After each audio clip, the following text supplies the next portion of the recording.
Hello বন্ধুরা, সবাই কেমন আছো? আশা করি খুব ভালো আছো। আমিও খুব ভালো আছি। তো রাত্রে ভাই নিয়ে এসছে মাংস, ওই চিকেন আর কি। তো এখন কে রাঁধবে? তো নিজে থেকেই বলছে আমিই রান্না করে খাওয়াবো আজকে তোমাদের, দেখো আমি কত টেস্টি করে রান্না করতে পারি। আর আমাকে নিজে থেকেই বলছে বৌদি তুমি ভিডিও করো। তো ঘরে মিক্সচার থাকতেও বাবু মশাই শিলনোড়াতেই মশলা বাটবেন, কারণ শিলনোড়াতে বাটলে নাকি টেস্টি হয় ওর জন্য। তো আমাদের হচ্ছে টেস্টি নিয়েই কথা, টেস্টি হলেই আমরা আঙুল চেটে চেটে খাবো। তো ভাই তুমি রান্না করতে থাকো, আমি তোমাকে ফলো করতে থাকছি। আর তোমরা ছেলেরাও দেখো, তোমরা কোথায় যাচ্ছ, তোমরাও দেখো, রেঁধে রাখতে শেখো। মাঝে মধ্যে বেশ ভালোই লাগে এভাবে কেউ রান্না করে খাওয়ালে, তাই না? তো এদিকে আলু দেওয়া হয়ে গেছে, আলু ভাজা শুরু হয়ে গেছে। আলুটা ভেজে নেবে ভালো করে। ও নিজে থেকেই বলছে বৌদি তুমি ভিডিও করো। এদিকে মশলা বেটেছে, দেখো কত সুন্দর। আলুটা লাল লাল করে ভেজে নিল, এবার তুলে নিল। এদিকে তুলে নেওয়ার পরে দিয়ে দিল ফোড়ন, জিরা, শুকনো লঙ্কা, তেজপাতা। তো এগুলো দেওয়ার পর একটু নাড়িয়ে চাড়িয়ে দিয়ে দেবে। আচ্ছা, দিল গোলমরিচ, লবঙ্গ, আর দিল এলাইচি। তারপরে দিল পেঁয়াজ। পেঁয়াজটা ভালো করে লাল লাল করে ভেজে নেবে।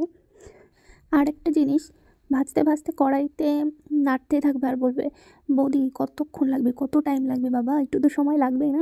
এরপর দিল কাঁচা টমেটো, তারপর দিল একটু পরিমাণ মতো লবণ যাতে মশলাটা গলে যায়। এবার দিল রসুন বাটা, আদা বাটা। তো এবার সবগুলো মিক্সড করে নেবে আর কি। তারপরে দিচ্ছে শুকনো লঙ্কা বাটা,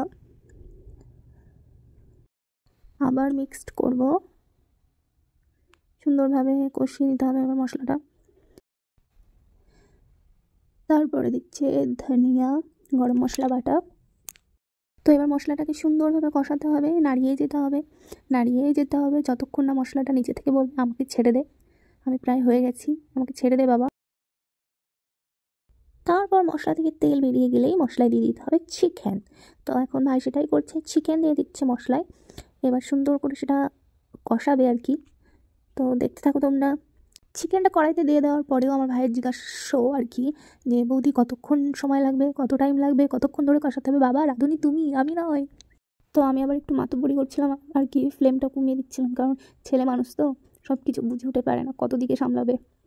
তো একটু লেগে লেগে যাচ্ছিলো, তার জন্য আমি একটু ফ্লেমটা কমিয়ে দিচ্ছিলাম। তো এদিকে সব মিক্সড করা হয়ে গেছে, টেস্টি টেস্টি আমি চিকেন।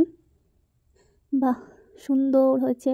একটু ধনিয়া পাতা দিয়ে দিচ্ছি উপর থেকে, সেন্ট হবে, সুন্দর টেস্টও হয়, আমার তো খুব ভালো লাগে। তারপর একটু নাড়িয়ে নেব। আচ্ছা,